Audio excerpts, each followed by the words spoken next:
Alors, bonjour. Je me présente comment? Présente Moi, en tant que citoyen. Qu'est-ce qu'on fait ici? OK. Qu'est-ce que vous faites? Ben, c'est parce que moi, je remplace Amir, fait que je suis Ouais. quasiment comme représentant de Québec solidaire, là, dans le fond, ici.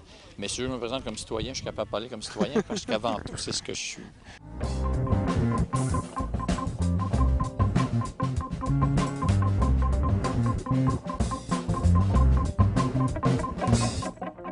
L'activité minière en région détruit le tissu économique. Un jeune qui a un DEP qui gagne 100 000 par année, à côté d'un architecte que j'engage senior, que je ne suis pas capable de payer plus que 70, il y a quelque chose qui ne fonctionne pas. Il y a un déséquilibre, il y a un détachement, tu n'es pas capable de garder tes employés. C'est rendu que tu es mieux d'aller travailler dans une mine que de travailler dans des services professionnels, dans la santé, n'importe où. Fait que, comment est-ce que tu veux ouvrir une entreprise de transformation du bois rentable quand tu compares tes prix avec, mettons, une compagnie de la Beauce? Même si je fais mon beau train que je voudrais faire, là, je ramène mes prix au même prix que la Beauce, mettons. Fait que là, je suis rendu concurrentiel dans le bois, mais je ne suis jamais capable de donner le salaire d'un mineur à cet employé-là. Donc, ça vient tuer mon activité forestière. Quand il y a du minier, ça tue le forestier, il n'y a plus de main-d'œuvre. Il s'agit vraiment de déterminer les règles du jeu qui font que les minières vont venir jouer. C'est à nous, comme citoyens, de décider à quel prix on se débarrasse de nos richesses naturelles. Puis, il faut qu'il y ait des retombées pour ça. Dans le cas du forestier, de l'agriculture, c'est renouvelable. Dans le cas des énergies renouvelables, bon, on a salopé nos forêts, on peut toujours s'en remettre. Mais dans le cas du minier, c'est non renouvelable. Ça veut dire qu'une fois que c'est sorti, on n'entendra plus parler. Ça ne pousse pas, là. Tu ne peux pas planter des pépites, là. T'sais.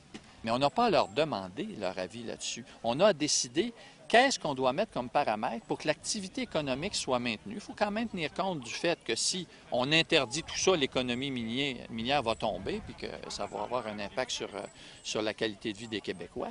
Mais à quel prix on peut le faire pour avoir une juste retombée aux citoyens, pas aux politiciens?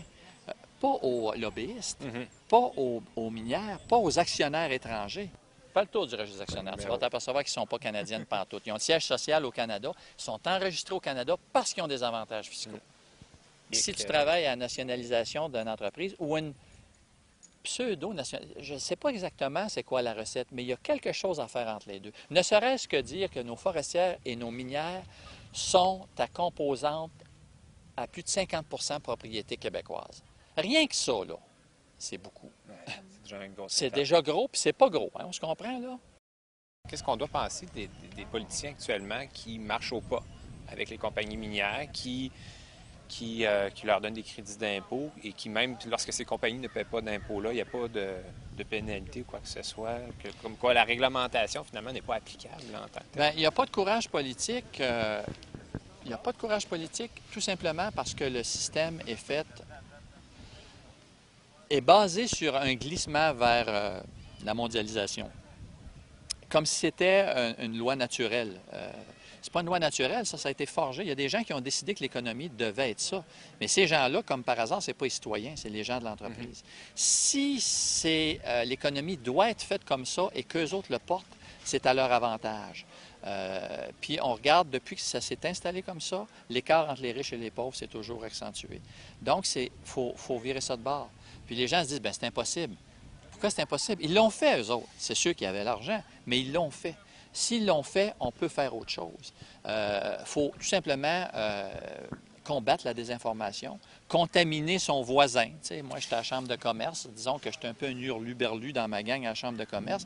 Puis je suis pas très virulent comme virus parce que je contamine pas vite, mais quand même, le discours ça porte à réflexion et graduellement, à force de tenir ce discours-là, d'être plus nombreux à tenir ce discours-là, puis trouver des tribunes pour le véhiculer, on peut transformer ça. Parce que le courage politique, il va passer par un détachement de nos partis politiques. Les partis politiques actuels, le système d'élection, le mode de scrutin uninominal à un tour, fait que tu gagnes ou tu perds. Donc, il y a toujours deux partis. S'il y a deux partis, il y a un gros lobbyiste qui se fait pour pouvoir prendre le pouvoir avec un parti quand tu es une grande compagnie et que le mode de financement permet ça.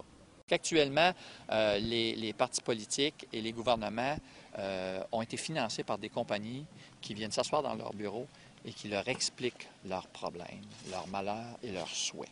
Ils ont beaucoup d'écoute.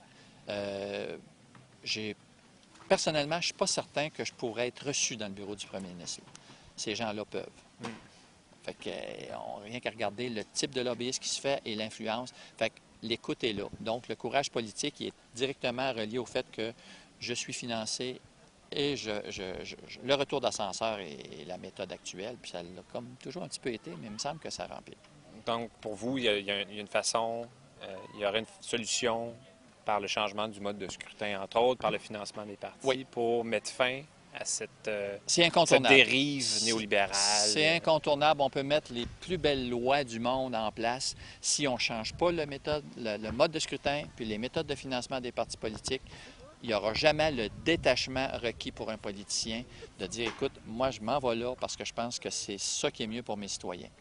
Donc, l'utopie pour le citoyen et pour la citoyenne, c'est-à-dire avoir un cadre social acceptable pour tous et chacun, équitable aussi, c'est possible, c'est réalisable. Oui, c'est possible. C'est possible. Mais il y a beaucoup de travail à faire parce qu'en plus, la mondialisation et la comment est-ce qu'il appelait ça, lui? La rétro-libéralisation fait qu'on vit dans des sociétés où les gens, l'individualisme est très fort. Puis en plus, l'avenue de l'informatique rend les gens très individuels. Et le volet individuel fait que quand une minière vient dans une ville, elle va aller voir le bureau d'ingénieur, tu vas avoir ce contrat-là. Elle va voir un grand entrepreneur, elle va dire, tu vas avoir ce contrat-là. Elle va voir la chambre de commerce, elle va présenter les retombées. Ces gens-là ne sont plus détachés. Là. Ces gens-là vont, sur le plan individuel, vont prévoir un enrichissement.